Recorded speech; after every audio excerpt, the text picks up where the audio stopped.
Assalamualaikum warahmatullahi wabarakatuh. Pernahkah kamu bertanya, mengapa semakin banyak ilmu, justru hati terasa semakin kosong? Kita membaca, menghafal, dan membahas Tuhan, namun lupa satu hal paling sunyi. Apakah hati ini benar-benar sudah mengenalnya? Ada satu kalimat yang jika benar-benar hidup di dalam diri, ia menghancurkan semua sandaran, merobohkan seluruh keakuan, dan menyingkap kebenaran tanpa perlu penjelasan panjang. Kalimat itu bukan sekadar ucapan, ia adalah akhir dari semua pencarian. Dan jika hatimu bergetar saat mendengarnya, mungkin Allah sedang memanggilmu lebih dekat. Bab 1. Pintu awal menuju makrifat tertinggi. Ada satu kalimat yang tampak sederhana di lisan, namun mengguncang seluruh lapisan langit dan bumi ketika ia benar-benar hidup di dalam hati.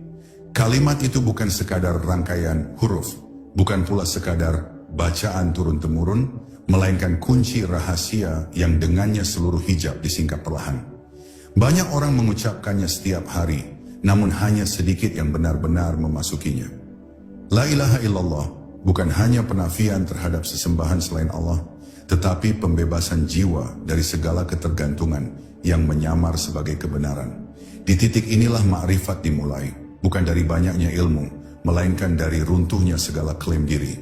Ketahuilah, makrifat bukanlah puncak yang dicapai oleh kecerdasan, melainkan lembah terdalam yang dimasuki oleh kerendahan hati. Semakin seseorang merasa tahu, semakin jauh ia dari rahasia kalimat tauhid. Karena la ilaha illallah menuntut satu pengosongan besar.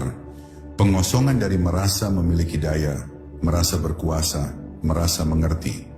Ia adalah pengakuan sunyi bahwa tidak ada yang benar-benar ada kecuali Dia.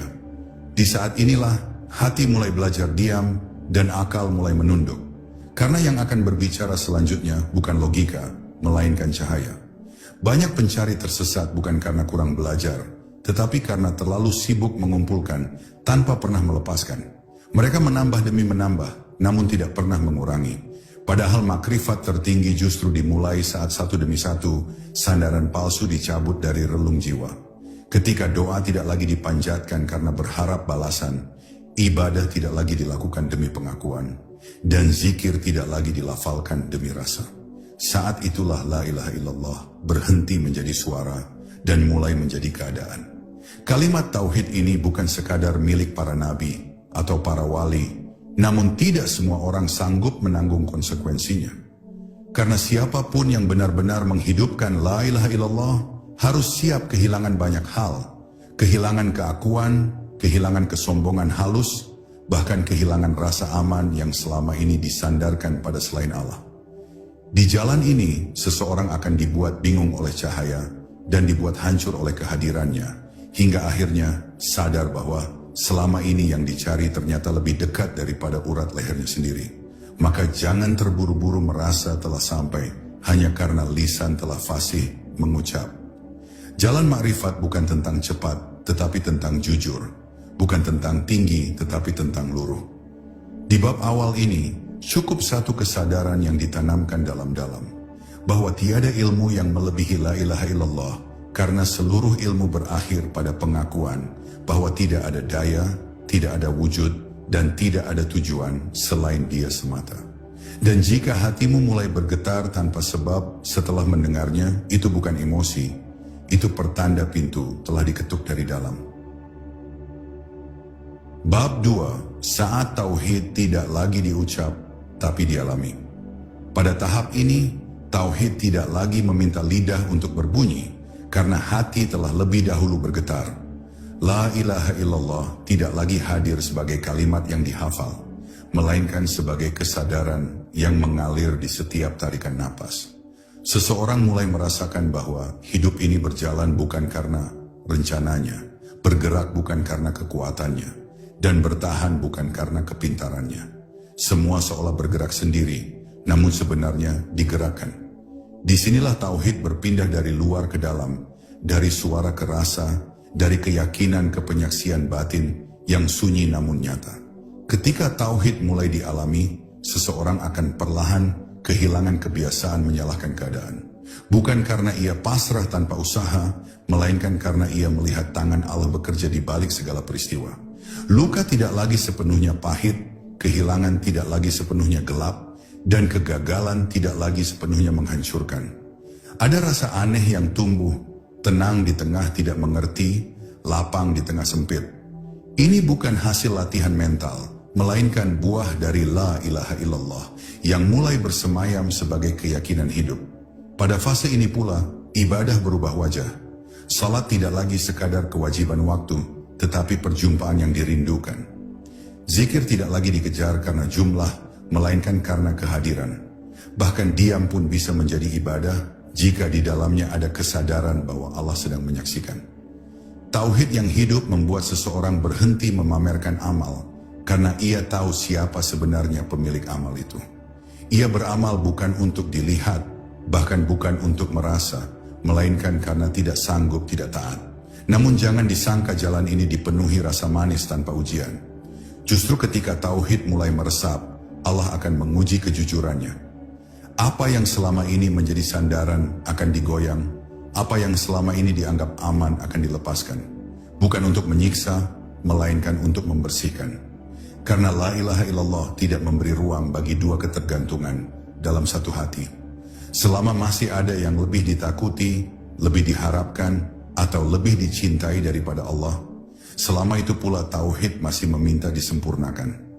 Maka jika suatu hari engkau merasa sendirian meski dikelilingi manusia, merasa kosong meski dunia terbentang luas, jangan tergesa-gesa melarikan diri.